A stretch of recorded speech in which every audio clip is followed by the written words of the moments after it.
People, DG, I'm back again. You choosing Golo Kante and all of them things. Now, happy 2020, people. Definitely in my life, my personal and professional life, it will be a year of up and downs. Definitely, as an Arsenal fan, like every year, it's going to be up and downs.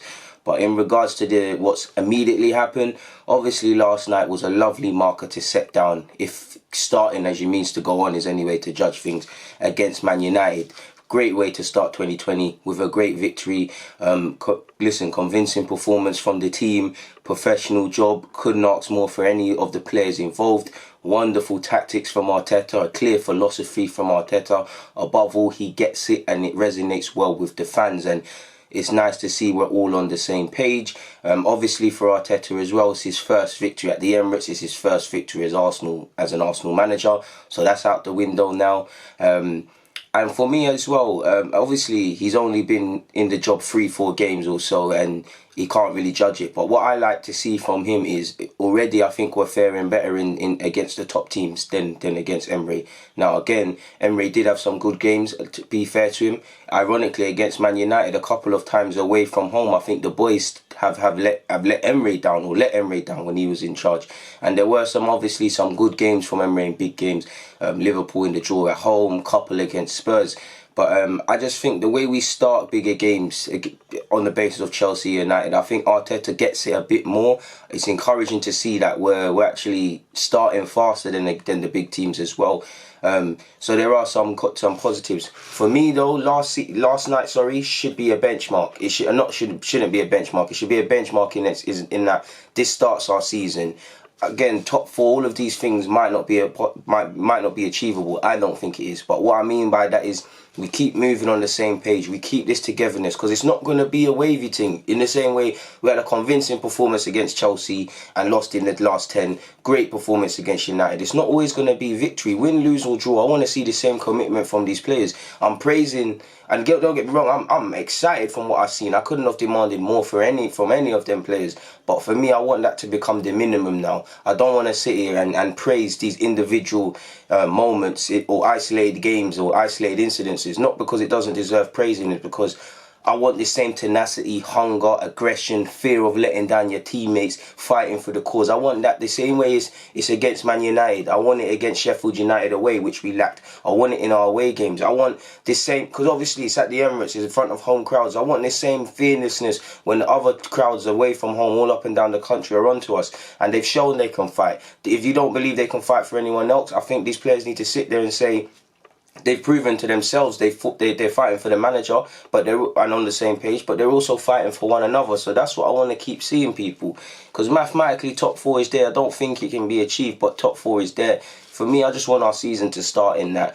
This is where we try and right the wrongs we've already written. This is where we try and get some consistency in our game. This is where we minimise what we're bad at and maximise on our potential, and obviously give ourselves. If we don't, well, we won't get top four. If we don't do anything decent this season, we give ourselves a good platform to move forward with for next season, and which so far so good. I mean, just it's crazy, people. I'm listening. For me, if I had to give man of the match to one man out there yesterday, I'd probably say David Luiz or Kolasinac, but everybody was certified. Xhaka was certified. Now you're hearing Xhaka's still linked with moves away. Arteta more or less said yesterday that he's staying, and he's giving him the inclination that he's staying. And I don't think you can ever mesh, even if you don't like Xhaka, or if he wasn't your cup of tea, because he's getting consistency, but since he's been here, he's polarised opinion. You could never question his commitment. He goes out there and fights for the badge, even when obviously the things happen. And right now, he's one of the first names on the team sheet, and you're begging him to stay. I think we need a central midfielder regardless of Xhaka's future, because like you see with a number of positions in the second half, our players are blowing, like Torreira is blowing, Xhaka is blowing, and I don't think there's a midfielder that we can bring on that can not dictate the tempo but control the game, give us something in that regards. I just think we need a tenacious midfielder anyways, but for me, the pivot in particular, they're blowing, and obviously it's great now. But if Torreira gets injured or Xhaka gets injured, I believe in Guendouzi wholeheartedly. But there's going to be an issue there, in my opinion. Xhaka deserves to stay. I mean, it seems, again, I don't want to go ahead of myself because it's early days for Arteta, but it seems that somebody's finally understood the shortcomings of Arteta. not Arteta, the shortcomings of Xhaka and able to minimise that and focus on what he's good at. And I think with Xhaka, he's a bit more switched on in terms of his capabilities. He's not getting caught switched off high up the field. He's a bit more, he's a bit more switched on, and I'm liking what I'm seeing from him. Obviously, Mesut Ozil, what I like about Arteta is that, again, I'm not here to bash Emery, but Emery had fans thinking, and it's not always play all these, man, but to a degree, he had man thinking it's either or. You can either have Nicolas Pepe or Ozil or Aubameyang or Lacazette. You can't have them all, sort of thing. And I don't agree with playing them all the time. I think it's a squad game, like Arteta showed yesterday. There's a case for everybody to play. Do your thing. On another day, Pepe might drop out, Ozil might drop out. You get what I'm saying, according to the games.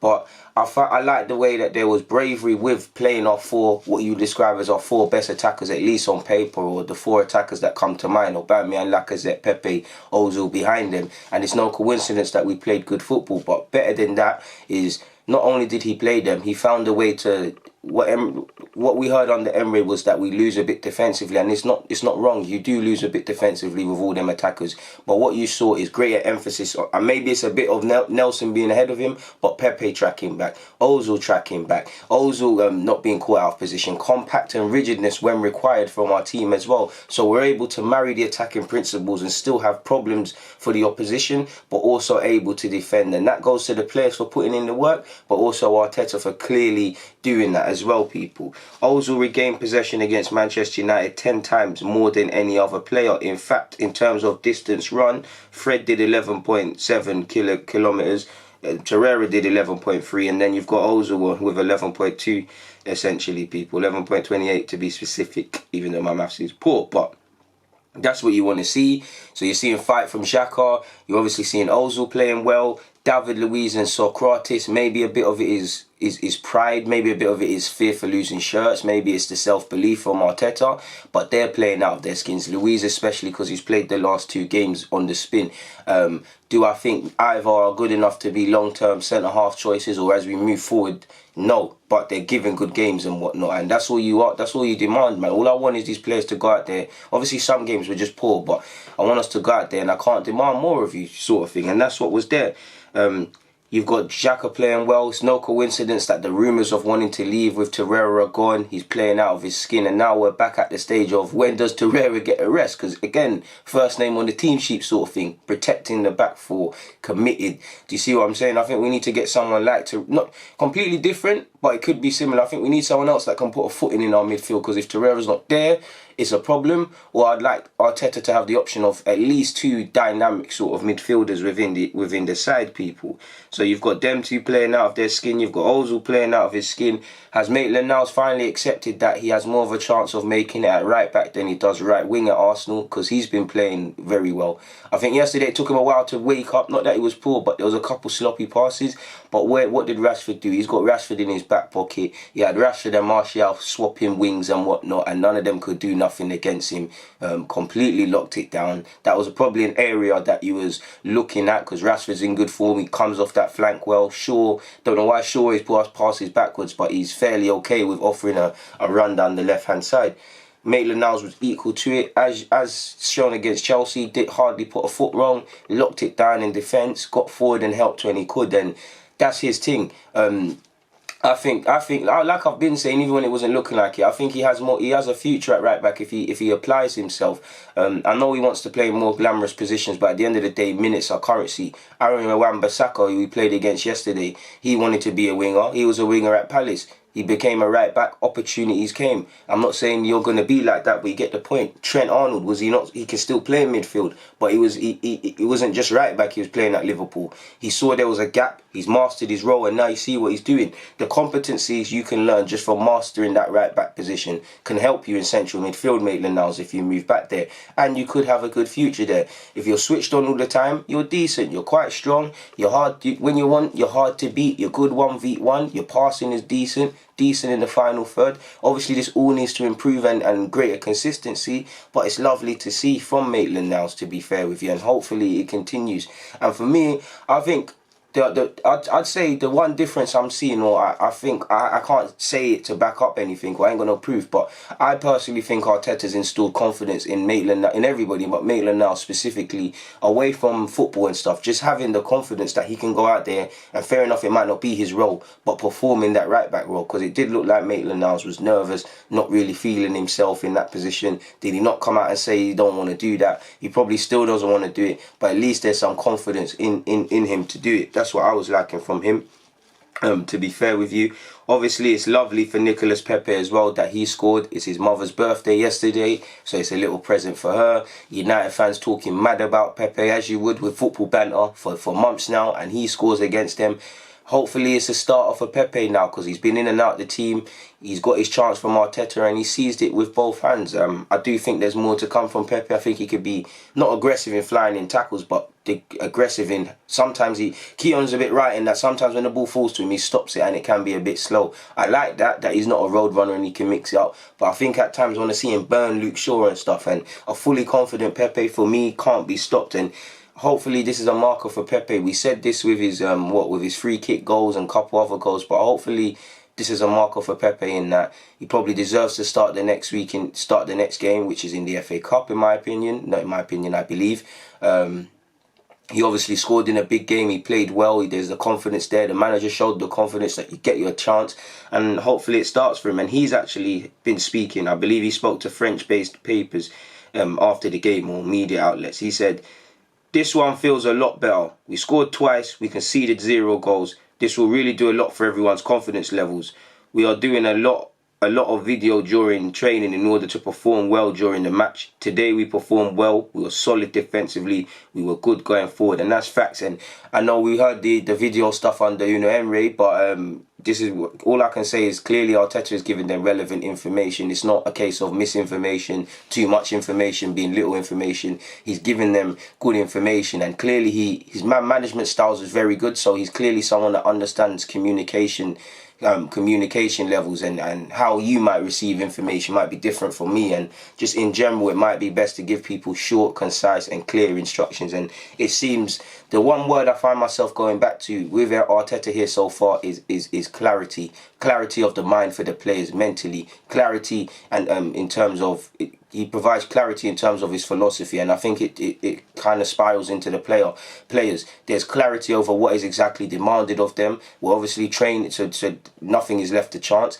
So there's obviously going to become confidence because there's a basic competency, because we've been training in performing stuff in training, working on it. The players left nothing to chance. So you've got confidence that you're able to go out there and do that beyond him geeing you up. I think Arteta's communication levels and management very early on look on a different level to Unai Emery. Again, I'm not trying to bash or disrespect Unai Emery at all. Going on, it said, "It's all new for us, a new system, new instructions. We are adapting quickly. That has been seen in the last 3 matches. Even though we did not win, we were very good. We were just missing the victory, which we were able to do tonight. We need to continue like this." I had a discussion with the coach this morning, and he told me I was going to start and asked if I felt ready and stuff like that. I told him I felt ready. I showed tonight that I was ready. As well, today is my mother's birthday. I scored today, so that is only a positive for me and the team. Now we have to go on a run to get this top 4 that we need to do. And again, it's true, but that's easier said than done. I liked, even at degrees against United and even against Chelsea, borderline overconfidence, but honest, and I don't mind that. I don't want it to become complacency, but we've lacked courage on the ball. And when I'm seeing Leno taking extra touches, Luis relishing it under pressure, Maitland-Niles not caring that Martial and them man there are chasing him down, everybody confident, that is what I like to see, and I want that to become the minimum, because we are going to win, lose and draw games before the season's done, but it's about the same commitment levels. It's about fighting for the cause. If we want top 4, which personally I believe is gone because we've given ourselves too much to do, mathematically it's there, I would love to be proven wrong. All fans believe in the team, but you could say by that degree I'm a doubter. Go out there and prove the doubters wrong. Go out and then prove the self-doubts to yourself that you might have had. Because if you look at it, I know we've got a trip to Olympiacos to come, and obviously we've got Leeds on Monday, I believe, either Monday or Sunday, I don't know, but we've got Crystal Palace away. You know me, if you've been watching my channel for the last couple of years, I'm always nervous about Selhurst Park. It's an away game. It's all fun and games showing this at home where it's your home crowd. You got to show that same fearlessness and same approach away from home, and shut up noisy Crystal Palace fans, because they will get Selhurst Park rocking. I'm sure we've got to play Sheffield United at home, go and get revenge for them beating us. We've then got to go to Stamford Bridge, a ground we ain't won at in recent years in the league. When was the last time we won there? What was it? When Santos, Van Persie or Walcott, I might be mixing up 2 games, scored. So go out there and do your job there. It's about going on a run now, people. Do you get it? They have to put a run together. And for me, I just want to see basic consistency. Like we started well. Let's continue with this, because as much as I'm gassed for Arteta, I'm clearly the head of Arteta's stains and whatnot. It started like this differently under Emery, but in the sense of we was winning games, quick to say we've got Arsenal back, and I'm not criticising the players or Arteta with this, or anybody, quick to say we've got this back, we've installed this. We heard all the players talking about video analysis and all these things under Emery, so I want to see this continue. Do you see what I'm saying? The same enthusiasm. We've got a squad of 26. Everybody's chance is going to come, whether you're regular, you're sporadic players, barely touching first team, young G's, regulars. Your chance will come. Every player has a part to play this season. We've still got, I don't think we can get top 4, but we still owe it to ourselves to play for that. You've got the Europa League again. I don't know if we're going to win that, but you've got that. So we'll see how that one goes. Finally, in relation to Eddie Nketiah, we know he's been recalled from Leeds officially now. You've seen the goodbye messages on Twitter, and you've seen both clubs confirm it, and Bielsa calling him a gentleman, etc. He said, I'm having a meeting tomorrow with Edu and Raul to go through all loans and situations. I know he's coming tomorrow, so I'll speak to him and make the best decision for him. So he'll probably tell Arteta. Arteta will obviously inform him what he believes Eddie, where he believes Eddie can go, where he believes he's at, and the current situation, and if he's going to get game time. And the conversation is going to be had: does he want to fight for a spot here with a new manager? Will he realistically get game time, or is it best to go out there somewhere where you're more guaranteed first team football, championship or a top division somewhere playing? There's something there. Again, situations, I don't want to invent my own terminologies, but situations for me could imply transfers, and sadly Callum Chambers looks to be out for a substantial period of time. It sucks. Holding's been through it, and I know they're good friends, so I know they'll get through it together. And Chambers is someone, with Arteta coming in, you thought he would be on the team sheet. With Socrates and Luis playing well yesterday, probably gives people some confidence, but Chambers has played well this season, and it's a man's health. We've needed a centre-back anyways. That probably exaggerates our case for a centre-half, and for me, if we can, regardless of Xhaka appears to be staying now, in which Arteta's more or less confirmed. But what I'd like to see is, regardless of Xhaka's future, I'd love to see a centre-half and central midfielder of some sorts coming in January. Is it feasible to do them two? I don't think so. So I'd just like the one. You have heard people on Sky Sports saying I don't get into this financial stuff, but we could have issues with FFP in relation to if we want to do stuff this season. You've already heard Upamecano, Leipzig are open to dropping the price to 40 million, and you hear his release clause isn't dropping to 40 million, but he's going to drop substantially come the summer. So yeah, final 2 points. Arsenal that was the first time that Pepe, Lacazette, Ozil and Aubameyang were all in the starting lineup together. So that kind of resonates with what Arsenal want to do: start fast, be dominant, show our technical ability, which couldn't always be said in big games. But Arteta said on Xhaka, I think he's going to stay. I really like him. If we get him on board, he can be a tremendous player for us. And then asks, has Xhaka given assurances he will stay at Arsenal? He did, yes. And and one thing I'll say about Xhaka, you've never, regardless of your opinion on him, you can never say he's never tried. He's never been a player that's done things by half measures, that's not cared. He's always put in a shift for the team. Obviously, when you're scapegoated, sometimes he just wasn't cutting it. A mixture of cocktails. It seemed like the best divorce was to leave, and to a degree I still think a bit of that. But at the end of the day, in terms of sporting decisions, Xhaka deserves to stay. Xhaka is, many people, myself included, would have driven Xhaka themselves. But now you want Xhaka, you want us to go with some duct tape to Xhaka's house and tie him up to a chair and say you're not to leave in, sort of thing. So it's nice to see. Do I still believe the way he's playing is quality now? Do I believe we could get a midfielder of that could help us a bit more than Xhaka, potentially, yes. But he deserves to be in the spot, and you can't question his commitment. Even if he does still want to leave, he's still giving it all for the team. Obviously, he was genuinely ill, allegedly, in relation to Chelsea, but you can't question his commitment levels. The same goes for Aubameyang. Aubameyang might still leave because regardless of how good Arteta might be getting us and whatnot, we're not going to become a team immediately ready or capable of winning trophies, sort of thing. So Aubameyang might keep it moving, but you can't question his commitment. So that's what I like to see from the boys, man. It was a good performance last night, but we mean as we start as we mean to go on, sort of thing, is what I'm preaching. But on that note, people, it's always a pleasure to speak to you lot. DG, I'm out.